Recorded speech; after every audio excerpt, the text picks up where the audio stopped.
1945ဇွန်လ19ရက်နေ့ဖခင်ဘုံအောင်ဆန်းနဲ့မိခင်မဟာပီရိတုတမတော်ခင်ကြီးမွေးပေးခဲ့တဲ့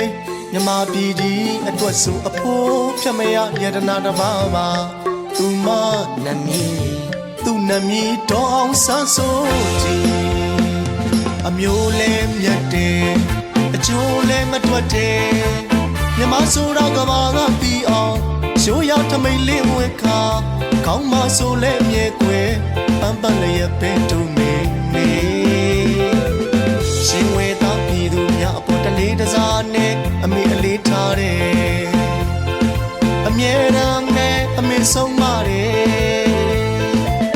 စစ်မှန်သောမြတ်တရားကြောင့်ပြည်သူများရဲ့ချစ်ချင်းမြတ်တာကလေးတွေမကောက်ဘူးပါတီအောင်သူကိုလေးအမေလို့ခေါ်ကြတယ်